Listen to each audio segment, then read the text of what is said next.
All right, Carlo Castronovo, welcome to the show. Thank you for having me, bro. Thank Really you for having appreciate us. We got some espresso rolling. We're ready to go here. We're sitting at Giuseppe's Pizza, old school Italian in Old Bridge, New Jersey. One of my personal favorite pizzerias and restaurants. He did not pay me to say this. This is true. I would be eating here if I didn't know this guy, regardless. You're a hardworking guy. You're a funny guy. You have such a good personality and culture here at Giuseppe's. So tell the people a little bit more about yourself, who you are, and yeah, man. Sure. I'm still trying to find myself, actually, so I don't know who I am. No. It started in Sicily, right? So my grandparents are both lemon farmers in Sicily. It originated from that. My mother and my father kind of just through friends and through family, they kind of got to know each other and got married in Sicily. Their video's actually up in the restaurant.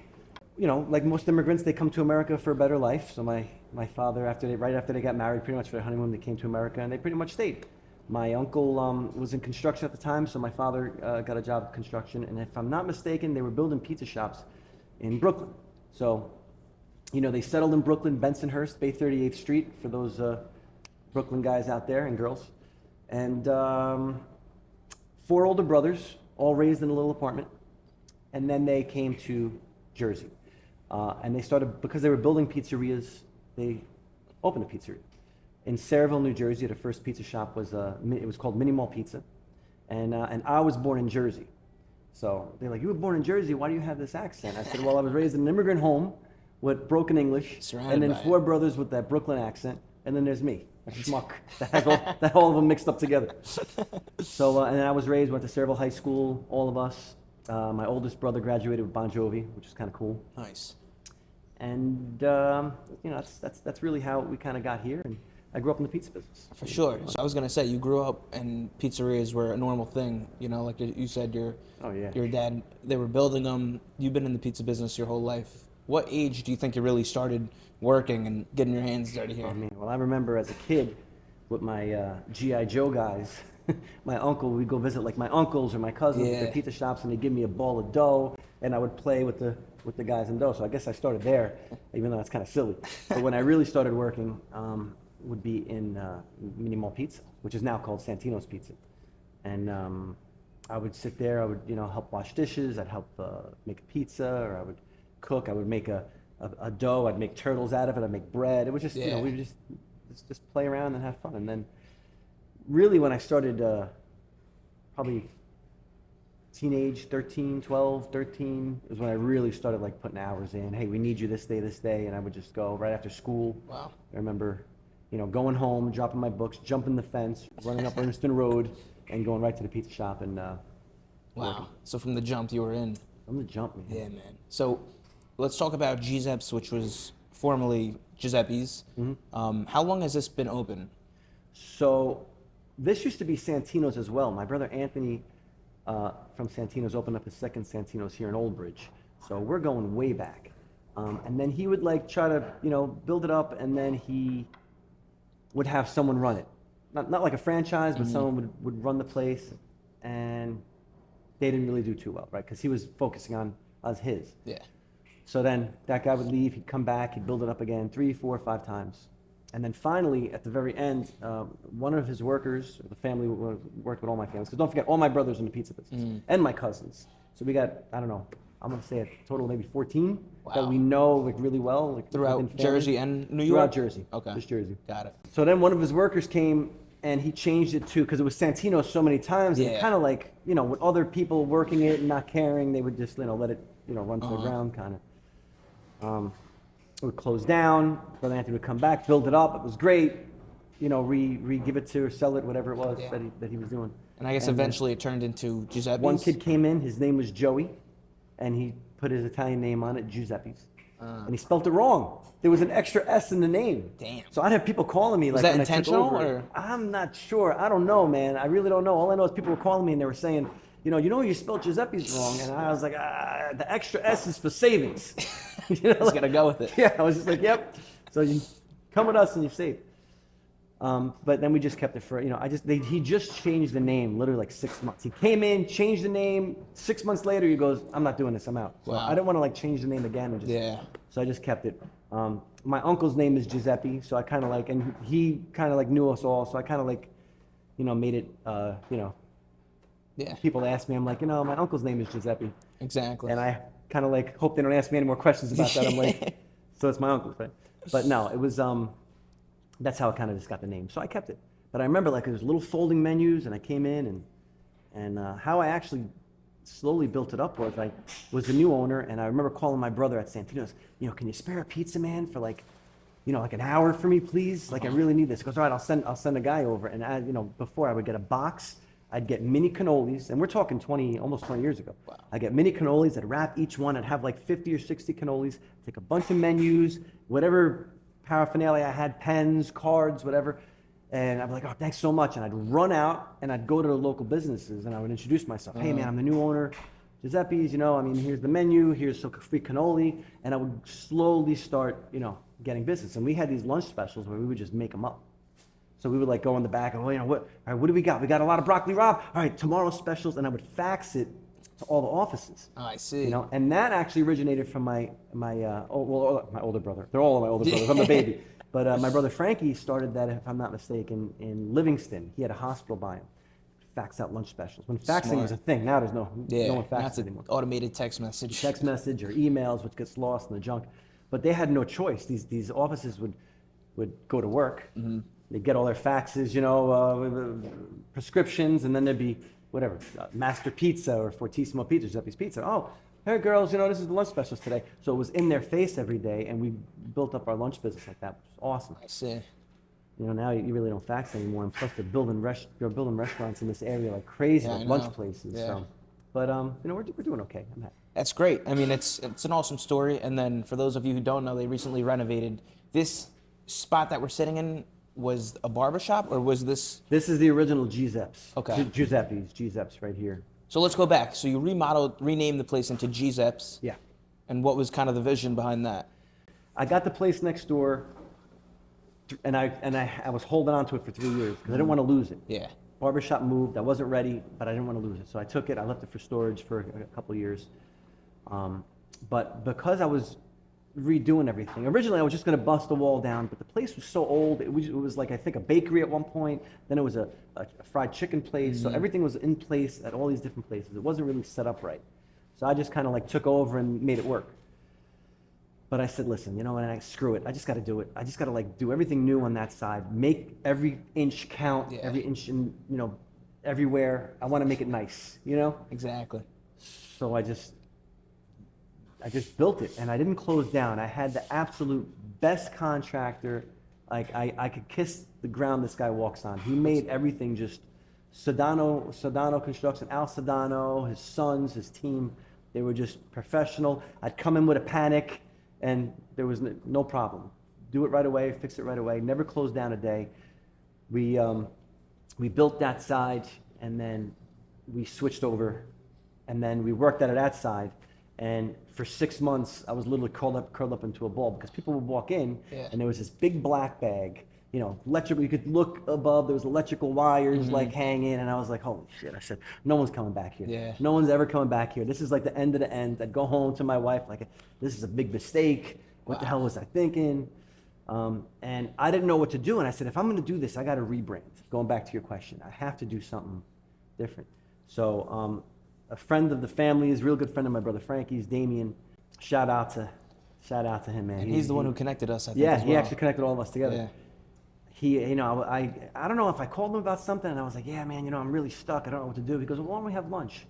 And I felt like I was in a psychiatrist's office. We were having lunch someplace, and he had his laptop, and he's like, listen, I'm just going to throw some things at you. What are you thinking? He'd flip to like this logo, of like a guy throwing pizza, and I'm like, and he flipped to another logo. I was waiting for him to ask me, do you see a flower or an elephant? And I was like, oh, that's cool. Then he flipped the next logo, and there was this kid, which is this kid right here. Uh-huh. And for some reason, I don't know, because I used to watch cartoons or comic books, or I love the boy, the kid. And I looked at it, and I was like, oh, that's really cool. He goes, yep. And then he flipped it away right away. And then he just saw my face change. you know? Wow. And I'd see another one, then he'd go back, he goes, so what do you think of this one? I was like, I absolutely love it. And I said, so what does it represent? And I said, I picture me as a kid, I picture my kids as a kid, I picture someone eats a slice of pizza, it brings them back to being a kid. It's just about like, pizza's a wholesome food, right? Sure. It's a comfort food, in my opinion, right? Yeah. I think so. So it brings like that innocence, that wholesomeness, that dream, that faith that you had as a kid. So I just loved it. It's the kid that's inside of us all, and I fell in love with it. And then we were talking, and then he took me out of my hole, bro. I was literally curled up in a ball, and he pulled me out, and I saw the vision, I saw the light. So then with that, we were like, what do you think of, instead of calling it Giuseppe's, can I call it Giuseppe's, call it Giuseppe's. And I was like, it's so funny you say that, because throughout the years, all the kids that worked here that come and go, they would name this place Zepp's. Just Zepp's. Oh man, you're going to Zepp's tonight? Hey, Zepp's, what's up? So that kind of stuck with me. And I think when hashtags was a thing, our hashtags was Zepp's for a while, Trying to make it shorter than Giuseppe's. Yeah, just shorter, not because I wanted to save money on a sign with letters or anything. That always helps still. Yeah, it does, a little bit. But it stuck. And then when he says, why don't we call it Giuseppe's? And I'm like, dude, Damien. That's it. I fucking love you, bro. Yeah. I love you. So then it just all came together. And then we just, and I have like some of the best staff ever. I really do. So, the guys that stuck with me, because, our business dipped for a good 6 months when we were closed. So we had no dining room. Yeah. And I wasn't going to push. I didn't know what was going to happen. So I wasn't pushing menus. I wasn't pushing Instagram. Cause I'm like, I could just picture me pushing something, then all of a sudden we have to close down due to something. I was on like eggshells the whole time. As business was going down, like, I'm like, I'm going to start losing my staff now because I'm paying them and all, but like, they want to make money. They want to make tip money. They want to, we were making more tips on the counter at the time because people were like, hey, here's $1, here's $1. And that was just like slowly going down. I'm like, oh man. But like my staff, I guess, saw my vision too, which was awesome. And they stuck with me, and I love them for it. I got really good kids. They really care about the place. They bring stuff up to me. How the hell do we do this? How do we do that? And I love it. I'm really blessed, man. I got a nice thing going, and I'm happy. I walk into the store, and I come here, I drop off my kids at school. I come here early in the morning, get some stuff ready, and I sit here with my espresso, and I look around, and I'm like, man, that whole, all the steps coming to this area to now, I'm like, I'm content. I got a place that I absolutely love. Sure. From an entrepreneur standpoint, kind of walk me through that 6-month period where, sleepless nights, you're curled up in a ball, you said you don't know if it's going to work out. You have the contractors that are doing good, but I bet there's a bunch of other things that are going through your head. Kind of walk me through that process and what was keeping you going, Right. Faith. Yeah. No, I had a vision. I knew what I wanted. Even with the design, like I knew I had an idea. We started off with I know you're not talking about the design, but that kind of like helped me because with the vision of what I kind of wanted, I wanted to have a place where, if a mom wants to come in with her kid, or a dad wants to come in with their kid and have a quick slice and a soda. Yeah. But right next to them, there's two couples, brings a bottle of wine and has dinners. I wanted everyone to feel comfortable, right? So I didn't want to make this place too like, oh, it's a nice restaurant, but I didn't want to make it too like, it's just a pizza shop. So I was trying to find like a hybrid in between. And that was like my biggest fear because like when we were building it with my designers, and I started off with one designer and moved on to another throughout the period. I kept on saying, listen, like I don't want this too fancy. Yeah. Because I'm not selling, $50 dishes, $40 dishes, $100 steaks. Like, I'm not doing that, But I don't want it to be that basic pizza shop where you come in, you get a slice, and you're like, pizza was good, but I want to go, a place where I feel a little warm. So I tried to find that hybrid of both, and I think we succeeded because, last night or every night you'll have, a bunch of people sitting up there with slices, and then you have people eating, dining food or even just pizzas, but they'll get appetizers, and it's perfect. Everything worked out the way I planned, not knowing if it was going to work out. It really did. Everything fell right into place, man. That's awesome. It was perfect. Yeah, man, and just walk the people through who haven't been here, the vibe, you get when you walk in, and what do you want their experience to be like here at Giuseppe's? When people walk in for the first time, you see them looking around and say, wow, this place is nice, But I always try to keep it, grounded. I don't want them to be like, yeah, it's really nice, you got to make a reservation. We don't even take reservations unless it's 6 or more, But I walked them through the vibe of, I want to say it's about family. I think it's cool. I think it's a cool little spot. The colors, the way my family. I got family videos going. The chairs, the metal. There's the polished floor. It's just a cool little vibe. I got the music going, and you want to have a slice or a burger, have a slice and a burger. You want to have a dinner, have a dinner. We have the servers, the busboys. You want Chinese food? By God, and I'll go next door and get Chinese food. No, I won't do that. Although I did run and grab Carvel for a table once, but I don't have ice cream here. But no, it's just a cool spot that I'm really proud of. Like, I'm really proud of it, and I'm not proud of too many things that I've done in my life. But I'm really proud of it, and I hope it stays. I think the community's really enjoying it. Yeah. I'm enjoying it. My staff's enjoying it. Everyone's, for the most part, happy here. There's a nice system here. We all respect each other. It's a comfortable place. For sure. And with that being behind the scenes, when everyone's comfortable, no one's stressed out, no one has an attitude, and people come in, they feel warm, they feel welcome. I believe so. I'm sure you're gonna have some customers say, "Yeah, I walked in, it was all right," and it happens. And that goes everywhere. It's part of the game. And I'm not for everybody too. Like, my style pizza might not be for every customer. But I do my best to have all different styles and. Man, it's awesome.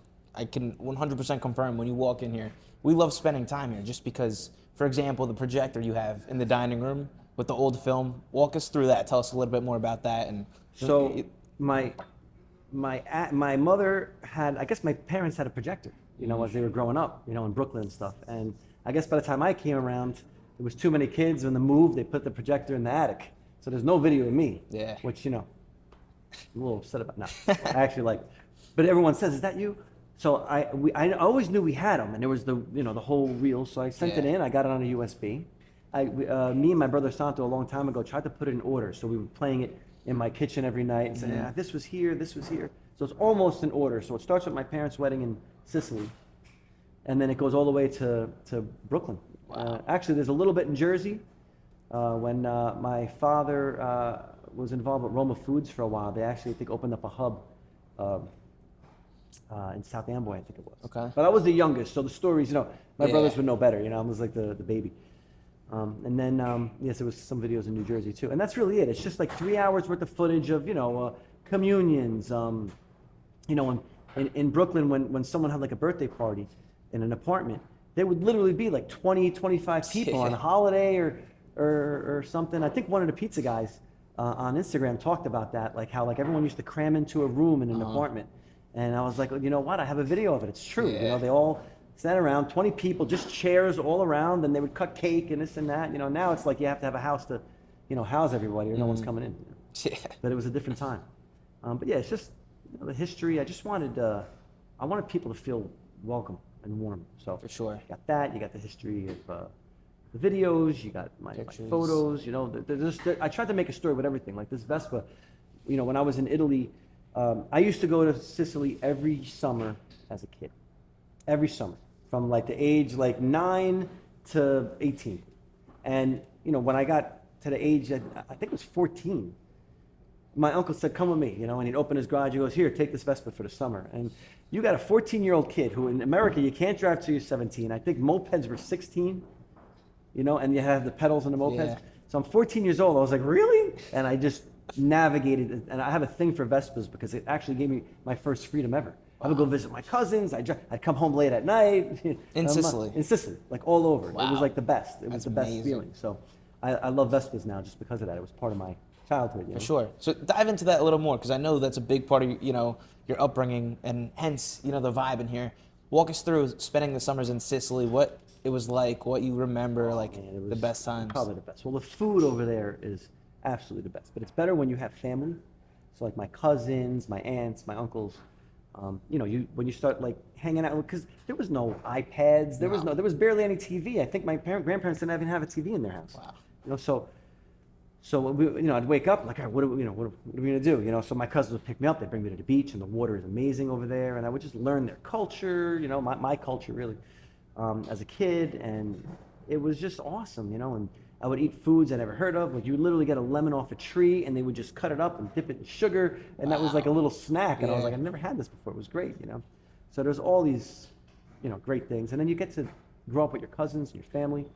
So, you know, pizza out there is completely different, but it's good. Like all the food. I remember one time, like I was a kid and I bought a package of, it's called a cornetto, which is kind of like a pastry, like a, Yeah. and it was a package. One, oh, I'm gonna get this for my uncle, and I brought it to him, and he's like, I'm not eating that. And I was like, why? You know, I got it for you, you know. And he's like, that's all processed. You know, you go to the bakery, they cook everything fresh. Everything was fresh. Yeah. Everything. Every day or every other day, there was a bread guy and his little lambretta, and there'd be bread in the back. And then on the apartments, these ladies would bring down these baskets with money in it, and they'd put the bread in, and they'd bring it back up. And I thought that was the coolest thing, you know, as a kid, you know, driving through the streets. There was the fish guy with the little lambretta, and then the wives, the grandmothers, they'd come out and they'd buy the fish. He'd weigh it for them there, and that's what's great about, you know, especially back then, those type of communities that everybody knew everybody. It was fresh food, you know. Now everything just comes in, and you know we eat everything, you know. And plus, you know, everyone's kind of like, I used to say this, everyone's like the same blood over there, right? So it's a whole culture. Where over here, we're all mixed. You know, you got Japanese food, you got Jewish food, you got Italian food. Yeah. So like, you know, we're mixed mash and everything, which is, you know, it's a great thing too. But there's something about just having what's there and what's available in 100%. your realm. You know? I couldn't agree more, and I think that's what makes, you know, the culture so special. Yeah. What do you think is the biggest difference between the Sicilian culture and lifestyle compared to the current American culture and lifestyle? They're, I think, based more on, I want to say family.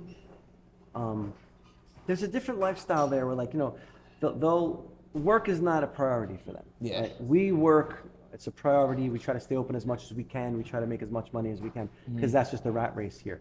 Over there, they open up, they close at noon, they go home, they eat, take a nap, open up again at like 2, 3 o'clock, sometimes 5 o'clock. They open up for the night, and that's it. You know, their culture is just, I mean, in my opinion, I could be wrong. You know, someone might watch this and be like, that's not right. I said, that's what I saw.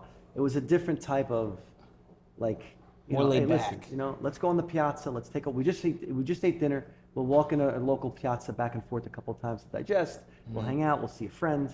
You know, have an espresso. Yeah. Some people though, they're like, come on, let's meet at a bar. And bars over there aren't like bars here. It's like a Starbucks, but a lot nicer. You know, I mean, not that Starbucks is bad. I get in trouble over here, but you know, it's you know, people sit around, they have a coffee, they'll wait for their friend, they talk, they bullshit. Some people have a cigarette in the corner, you know, people drive, hey, oh, how you doing? You know, Everyone so knows nice each other. Exactly. Yeah. Exactly. You know, they grew up together.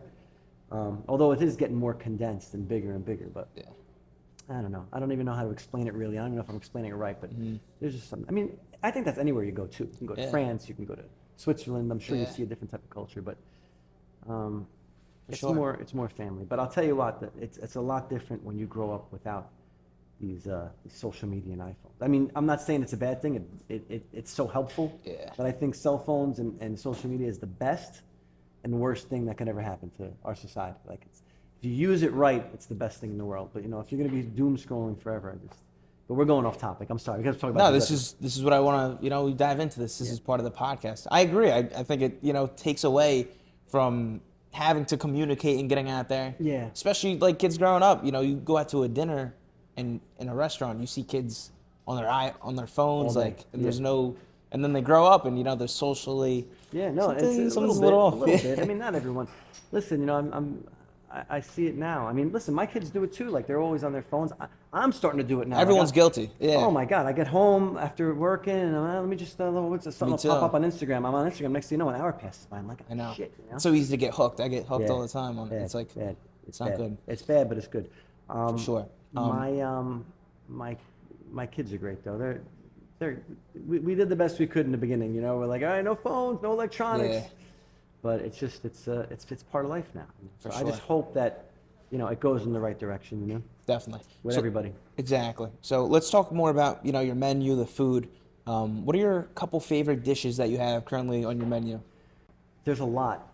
It started off with a small menu. Oh my God, when we go back to my uncles and my father's, it was just like 4 pizzas, a couple of calzones, and they had the basics, the old school Italian hot dog, chicken parmesan, meatball parmesan. That's it. Then cold subs started coming into the play.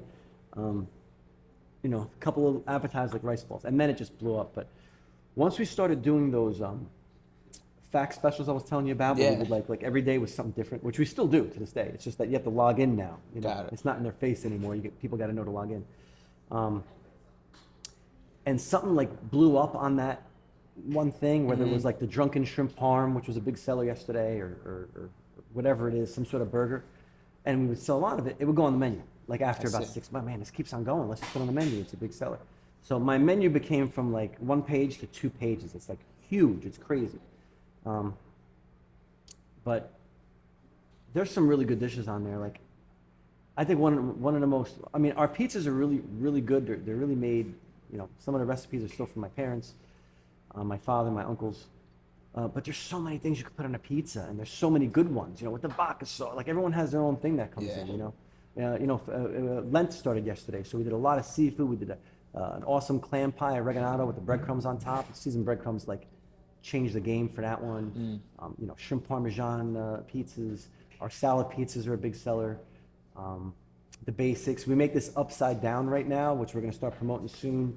We call it the flip flop because we already have an upside down, but this is a sesame seed crust. It is not par baked.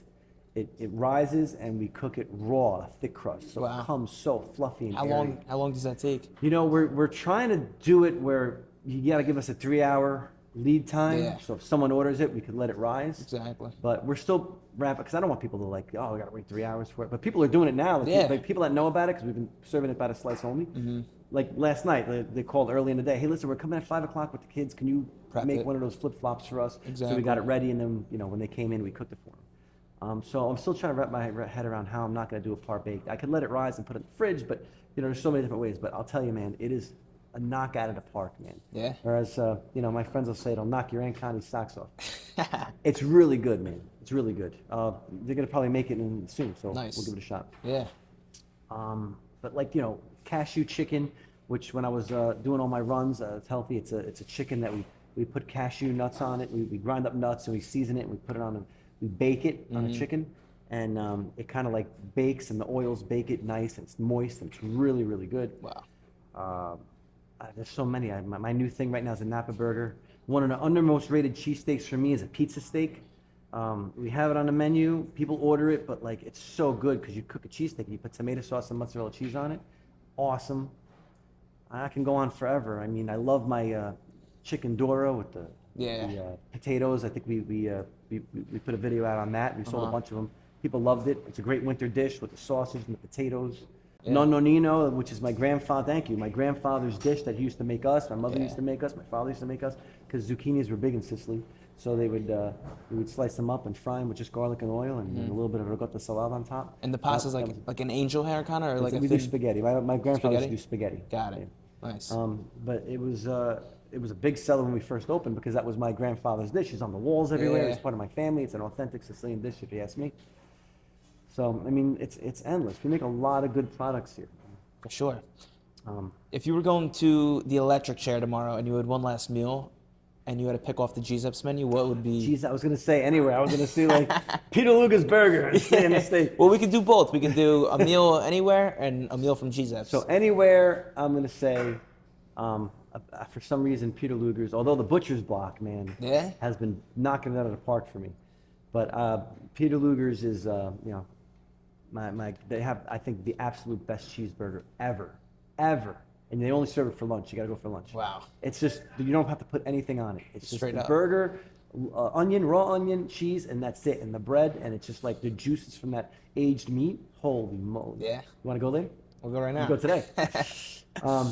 Giuseppe's. I would say, if I was going to an electric chair, I think I'd go just what... I go right to Peter Luger's now. I just go right to the chair. I ain't eating this shit. Are you kidding me? Man, there's so many good things. I would probably say, I know it has nothing to do with Giuseppe's, but I've been craving recently a nice Italian sub because I use the boar's head meats. But that's not something we get the boar's head sub, so I shouldn't be saying that. But I'm craving an Italian sub right now. So if someone said you're going right now, so give me an Italian sub, I'm going there. And I'll see you guys later. I would have to say I absolutely love the Nonnino. So I have to start off because we're doing courses, right? We have to do Let's courses. do it. All Of right, let's do a course. course. You're going out. You got to go big. So I would probably start with the crostino, which is a homemade mozzarella stick. Prosciutto, roasted peppers. We make it here. We make the fresh mozzarella here, and then we make the mozzarella stick here. And then we fry it up. So I'll start with that. Then I move right to you have to have salads. You need greens, you know? So a nice little microgreen salad. I don't have microgreens here, but mixed baby green salad. Then I move to the nonino, right? And then I think I would just go for the basic chicken parm with the spaghetti. He makes my spaghetti a little different here. When I get the spaghetti, he puts the cheese in it and then heats it up, and he puts a little bit of butter in the sauce after it's done to heat it up, and it becomes nice and creamy. Damn. And then I think I'm good. Wow. What about Nice espresso? I was gonna say, what song are you playing when you're drinking your espresso, sitting around? I have to listen to an Italian song from Sicily. Okay. Don't ask me the name of it because I don't know. What's the tune? No, I'm not sure. Maybe a little bit of Eros Ramazzotti. Okay. Right? A nice little song from him. A nice espresso and just a mini cannoli just to sweeten up that espresso a little bit. And you're And good. I'm good to go. That sounds like good to a go. great experience right there. For the people that don't know, you had a little Hollywood experience, right? Yeah. Walk us through that. So I was a kid, and like I said, before the cell phones, you would watch movies, and I had this VHS. My dad had this VHS made of wood with this big TV, and we would pop movies in, and then there was rental like Blockbuster, but there was a local one. And I would rent like 4 movies at a time. I was a big movie guy, so I love watching movies. And I remember like quoting scenes from movies to my brother, and my brother Santo one day said, you should probably be an actor since you like movies so much. And then it just kind of like stuck in my head. And then there was community plays, there was theater in high school. I used to wrestle, and then I used to wrestle, and then I used to, it's the fucking breakfast pizza you guys gave me. I didn't want it. I said no. So I would wrestle, and then I would do theater. And then I guess because I was a wrestler, I was like, you know what? I mean, I can do this because like I'm not taking it too seriously. I'm having fun. Yeah. So I think at like 18 or 19, I was taking some acting classes in Lee Strasberg in New York City. And then I don't know. I just said, you know what? I'm gonna go to LA. I'm just gonna go to LA. So I went to LA. Did you go out there with any plan, any connections? Not really. I mean, everyone knows everyone, like somebody, right? Yeah. So, oh, my friend has a couch. Oh, this person knows this casting director. Oh, my father knows a guy. When you go out there, you'll meet. So I met like a bunch of people, but it was really like, everybody goes out there that knows somebody that can probably get you something. But we went out there, and I went out there. I crashed on someone's couch for a little bit. Then I found this little apartment, $475 a month in LA. It was a studio. And first thing I know the restaurant business, right? So I got a job as a I think it was a waiter at a place. It was Michelli's Pizza, one of the first pizzerias. I was delivering. I was helping out everywhere because I needed business. And I would go on auditions during the day, open auditions with friends, whatever, that I knew. And probably the second week out there, I got an audition for a 90210. It was a one-liner, because sometimes, and I did it, and I don't know, I was just being silly myself, and I got that line, and it was like, I made it, I was like, wow, I got a line, I made it. These people here 5-6 years, they haven't got one line yet. Wow. Got my SAG card, and then I think about 6 months later, I had another audition. It happened to be the same casting director, but it was for Charmed, because I guess there was the same producer for all the shows. Yeah. And I got a couple more lines on Charmed with Antonio Sabato Jr. And I really didn't know who he was until afterwards, unfortunately. But we had a couple of lines together, and that was it. And that kind of just like, I started doing auditions, and I was working. I was still working. I mean, you get paid for the day. It wasn't like I was like, I got money coming in, So I would do that, and the next day I'd go back to work, hoping to get, more auditions. Then I did a pilot with Johnny Roast Beef from Goodfellas. He was the guy with the pink Cadillac. He was a good friend of mine. We call each other once in a while. He he had a show that we did. It was a pilot, so we shot that. We started pitching it to the networks, which was kind of cool. And then that was it. Then my father got sick, and he had a heart issue, and I just came home. And then this is in between that whole story from before, that this was a pizzeria. It wasn't. And brother said, listen, why don't you, take over and, buy this place and do this place. And so I said, all right, what am I going to do? So I came home, I took over this place, and it's been Giuseppe's ever since. Sure. That's a cool experience. Not many people have that. What's something you learned from that whole experience, or you took away, that kind of like shaped you into who you are? Well, one of the this is actually a great question because I always say this, like, all my brothers went right into the pizza business. So I want to say, like, they almost became a boss right away. I think of my brother Santo right after college, right into the pizza business. My brother Anthony, I think, was in high school when he opened up the pizza business pretty Wow. much. Yeah. I think he almost missed his graduation because he was already working at the pizza shop. My brother Vinny went right into it. He did a little bit of HVAC, went right into it. My brother Frankie right out of high school. So they became their own bosses, which I kind of enjoyed was I had to work for other people. So I learned how to be an employee. And I'm not saying my brothers didn't, like they're amazing bosses, they're great. But I learned how to be an employee. I learned what bosses like of different type of cultures really wanted and really like. I learned how to work with other employees as an employee. Yeah. So I kind of like grew to like a certain respect for like all the levels and how to do it. I think I think that was a great thing that I learned out there. Besides, the fun that we had and the acting, and I was a bartender for a while. I bartended at this place called Ago, and it was celebrity owned, and celebrities came in all the time. And I used to serve George Clooney drinks. Weinstein was part owner. He was in there all the time. I don't think he's doing too well now, but he was he was in there all the time. De Niro was part owner. He would come in all the time. Then they would have like Oscar parties. But I was a bartender for the stars in a way. It was a great Italian restaurant. I learned so much about wine in that place. I learned so much about, the restaurant business. Yeah. And being an employee, right? Like having like a hard boss, having a different, everyone was Italian in there, which was great. So I learned the culture, I learned about food. But I like that I learned how to like, have my own apartment, live on my own, do my own laundry. Because back in the day, my poor mother, and it was awful. I was taught you take your clothes, you throw them on the floor. I'd go to school, I'd come back, my bed was made, my clothes are folded on. It was I guess that was the culture. And your stomach is full, parents. right? Yeah. The meals. Oh yeah, she'd cook all the time. I'd come home at night, wake up, she'd be up and she'd cook stuff. So, and then I went to like being like on my own kind of. So, I learned a lot about. Yeah, that was a great question. That was one of the things I loved to learn, that how to be an employee and how to be a good employee and how to work with, other people's and how the mindset was of being that before I became a boss, because, it's great being a boss. It's great owning your own business, but I hate being a boss. I hate telling people what to do, Please, the thank yous. Hey, do me a favor, And sometimes I'll catch myself. Hey, do me a favor. I always say, do me a favor, even though I'm paying them, right? Because you think like, you're paying them, right? But like, do me a favor. Can you fix this? Can you do that? And I always say that. I say that right? Was I polite? I don't know. It's a weird thing that I have. It could be part of my OCD, but you always want to be respectful to everyone. You know what I mean? Because For sure. I was, when I worked at a couple of restaurants where the guys were just nasty. But they had a successful business. So then you balance it. Do you have to be nasty to have a successful business, or can you be good? So I chose, I guess, the good. I mean, I'm not perfect. I'm sure you could probably talk to some of my employees and be like, Carlo, I don't know. I really don't know. And I probably don't know because I'm just sometimes in the zone. But I think the experience, from learning how to be an employee, learning what's working, learning what's not working, working for different bosses and different atmospheres, kind of shapes everything into GZEPS today, because I know you have some employees that have been with you for a while. Man, I got Danny Perro's been with me for I think 14 years. I have Katie's been with me for almost 10. Kyle's been with me for almost 10. They're my soldiers, man. They're the best. I honestly, I know everyone, I can't do it without them. I really cannot do it without them. And not only that, but they actually care. A lot of people, they punch in, they work, they go home.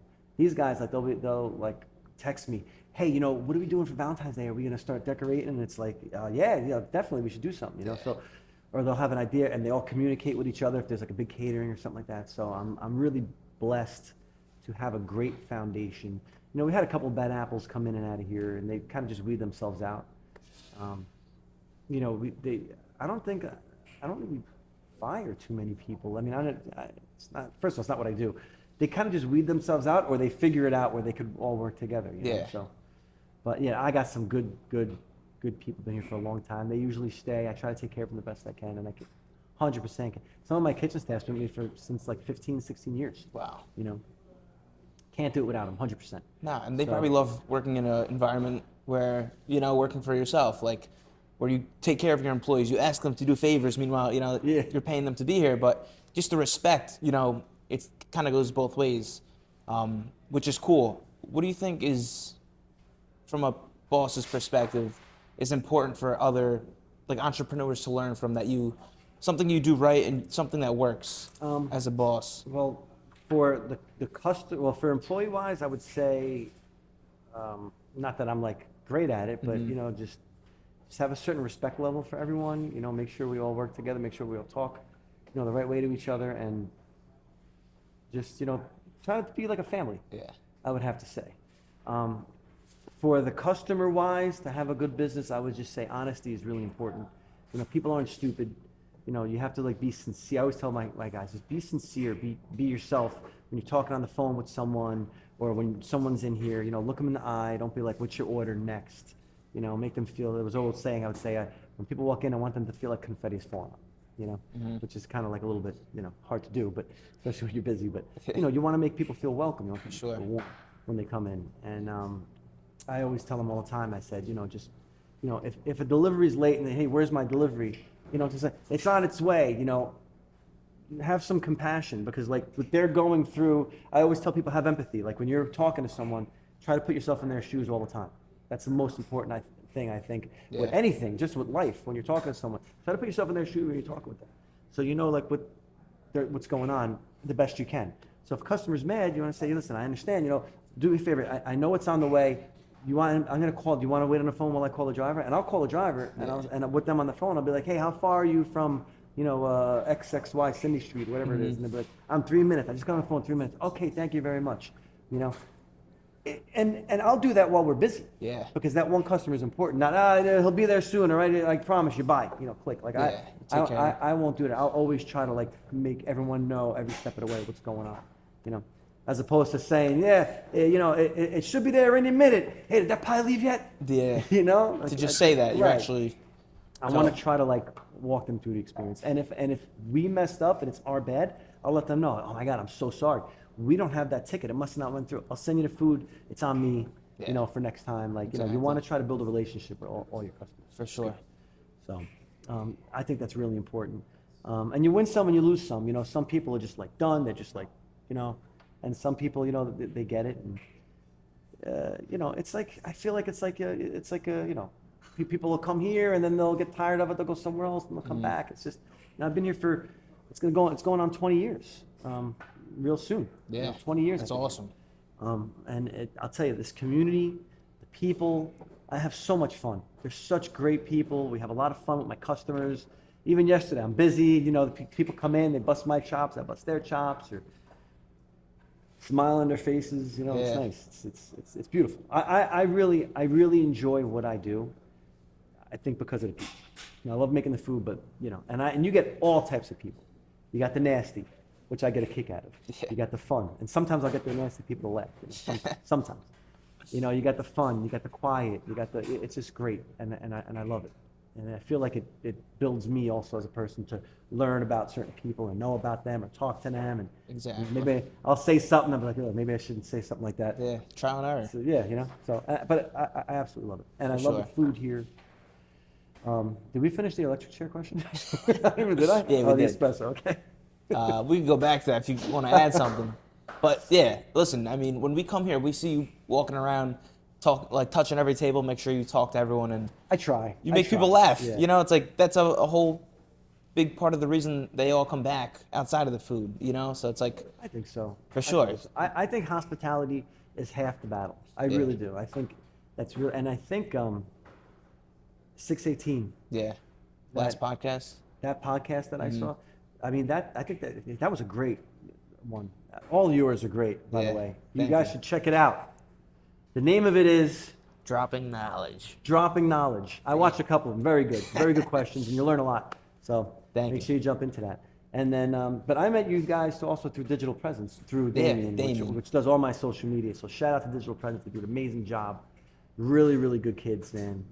They come up with these ideas, and we run with it. And it's blown up, it's good stuff. The two Nicos, I call them the Nico brothers. They're not brothers, they're both named Nico. Nico squared. One of them may fall on the questioning. I'm not going to say which one, but no, I'm just kidding. They're good kids, man. But they helped me, So once we opened up, that's when I said, okay, I'm open. I'm not going to close. Let's bang out the social media. There's a lot of great food in New Jersey in this whole area. What are some of your favorite restaurants that you go to? I know it's not in Jersey. Peter Luger's Burger, I think I discussed it before, and their steaks are killer. But that's just a basic place. In New Jersey, so when LA was a restaurant hub, back in the day of like really cool, chic, hip restaurants, where you weren't just eating at a place, the food was good. You almost like felt like you were part of a culture or part of a place, especially with all the celebrities in and out of places. But I think the one that tapped into that in Jersey for me was the Butcher's Block. When I went there for the first time, I walked in and I got like chills, I was like, wow, I'm getting like that feeling when I was back in LA, But it had nothing to do with LA, but it was just a feeling, right? And they just didn't build a restaurant. They built a culture, they built a brand. Tommy's a great, great guy. He always talks, well, a couple times he talks to me, but he talks to me a lot. I'm just a pizza guy, Yeah. But he's awesome. A lot of inspiration from this place and for me doing this was from him, what I saw him do and how he built it and how he didn't care. This is my food, this is my place, it was just amazing. And his food is very good there. And you almost feel like you're part of the cool club. You walk in, it's like, I feel like I'm part of the cool club. I'm one of the cool kids, you know what I mean? So, and I loved it, Yeah. So, and he did an amazing job with that. So that's probably one of my favorite places to go to. My wife and I went to 618, which is right around the corner from our house. That dude, like, cracked the code with hospitality. He literally cracked the code with that entire hospitality way of how you do things, what you do. I mean, he's packed all the time. I was there on a Tuesday doing the romantic experience with my wife, and I was just in awe on the whole place. Food's always great. It's always on point. Staff's always on point. And I love that stuff. And that's another place I like a lot. Frescoes. I don't know if you know where that is. It's on. Sounds familiar. Great. Lucas. He also owns Ponte Vecchio in town. Okay. That chef. He actually came and helped me with stuff in here. He's close with Sedano, and they helped me. He came in. I think you should do this. I'm like, oh man, that's great. And then I started eating at his place. Man, that is another restaurant. Both of his restaurants now. Yeah. Ponte Vecchio and Frescoes. Like. Underrated. His food is on point there too. Service is on point. Those are my local places to go. I mean, there's so many, man. Like I feel like I'm leaving people out. I'm gonna feel bad. Like, oh yeah, Yeah. My cousins, all my cousins' places and my brother's places, they all got great. But my brother Anthony, the other night he was cooking like lamb chops and stuff. I'm like, bro, I mean, it was awesome. Yeah, man, in a pizza shop. So, but now with the restaurant culture open up, like there's so many great places. Like like there's Nettie Spaghetti's that they keep on telling me I should go to one day. Man, I can't think of any right now. But there's so many. Like Gabriella's is amazing. Yeah. But for some reason, man, when I went to the Butcher's Block, I felt like there was hope. There was hope again, So shout out to Tommy and my brothers, of course. My father, my brothers. When my brother Santo first opened up his pizza shop, he changed it midway. Kind of did what I kind of did, but he actually scaled up and kind of did like a restaurant. And I was a server there. And if I told you I learned so much in LA, I learned so much in that restaurant on serving, on putting the right things down, on hospitality, on making people feel welcome, on like. There was a place in Manhattan, I saw a podcast once. Now I feel like I'm boring you guys. But I always go back to this. I'm so bad at this, but I think it was called Madison something. It was like the #1 restaurant, if not in the world, in Manhattan. Yeah. And here's hospitality in a nutshell, right? They had their dinner, this table of 4, and the maitre d' or the owner overheard them. We were in Manhattan for this whole time. This is our last dinner. We never got a hot dog and that's what you're supposed to do. You got to get a dirty water dog, and we never got a chance to do that, right? This guy, when he heard that, ran to the corner, got a hot dog, 1 hot dog, brought it to his chef, cut it in 4, right? Put it on the dish. They were done with their dinner already. Put it on 4 pieces on a dish.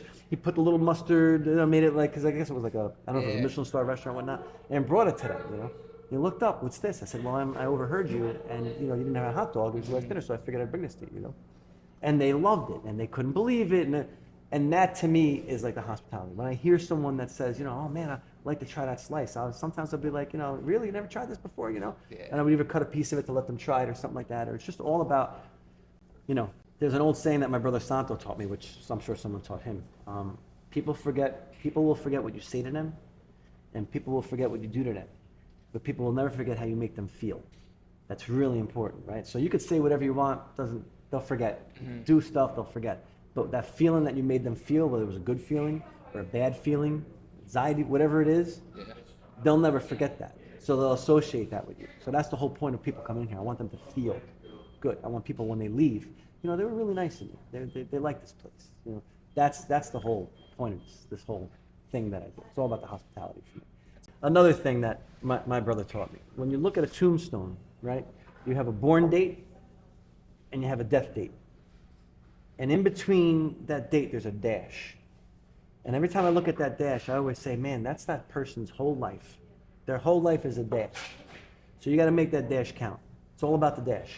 At the end, you got to make that dash count, because it's always going to be the same. There's always a dash, no matter what size it is, how big it is, how small it is. It's always a dash. I have 4 older brothers. Yeah. Okay. Santo, Anthony, Vinny, Frankie, and I'm Carlo. Nice Irish names, but they decided to put the O at the end instead of the beginning. Exactly. No. So, Carlo Castronovo. I have 4 older brothers, and I'll tell you right now, I don't know, as much as I love it, I don't know if I would be in the pizza business without them. There's no way. Without, Santo and Anthony, I think I said it on one of the, when we were videoing, like I would call them when I first opened, what do I do? Yeah. The bread didn't show up, call the bakery, okay, my oven broke, like what do I do? You fix it. Okay. You know what I mean? Like it was just like stupid, but like I was so nervous because I wanted everything to be right. Even though I grew up in it, I didn't know, I wasn't planning on doing this, but it's in my blood, and I love it. But there's no way in hell that I would ever get this far without them. That my brother Frankie would come here like sometimes early morning, help me fix my ovens, or you should do this, or you should buy this, or we'd make deals with certain companies that would help us save money. It was just they were just awesome. Like they definitely guided me through this. So, and I still go to them. Aunt, listen, how did you fix this, or what do you do? Who did you use for this, or Santo and Frankie, all of them. Vinny, I call him to this day. He's in California, Vinny, and I would call him. I say, yo, I'm having trouble with my dough right now for some reason. And he would say, just add a little bit of this or tweak this. And I said, all right, let me try. And it would work, Wow. So it was just, they're my, what do you call them? My angels, my guidance, my consiglieres, you know what I mean? Like all of it. So yeah, they're and I love them all to death, man. We're very close. We're very, we're there for each other no matter what. No matter what. Awesome. We still go visit my mother is in Parlin, and us pizza guys, we don't have to wake up at 6 a.m., 7 to go to work. We don't have to get here till 10. Mm-hmm. We would take our kids to school and not pick them up, whereas the other parents would drop their kids off and not see them for dinner because they're coming home. Exactly.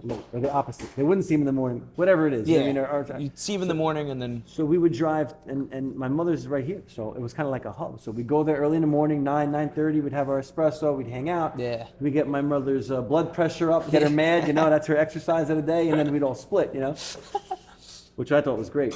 And we still do that. That's awesome. So we're a great family, man. That's awesome. It's awesome. What's a core memory you have with all your whole family, either growing up or recently? There's so many. I mean, now it's this, sitting around the table and making jokes and having fun.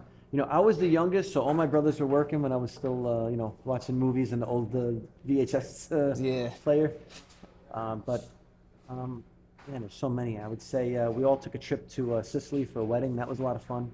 My cousin got married, and all of us were there. Except Vinny. My brother Vinny was in California, couldn't make it. But that was a great memory. When I was a kid, a lot of fun times at Santino's as I was growing up. The nighttime stuff that we just messed around with in pizza business. But other than that, man, I mean, I'm in a really happy spot. I'm in a good spot. I'm blessed. I love my place.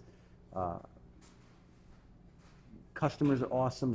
This community just embraced me as much as I embraced it. It's great. I'm blessed. I'm happy. Yeah. I'm really happy, That's awesome. So, I mean, I guess that's it. I mean, I don't know. Yeah, I mean, listen, that's an amazing story.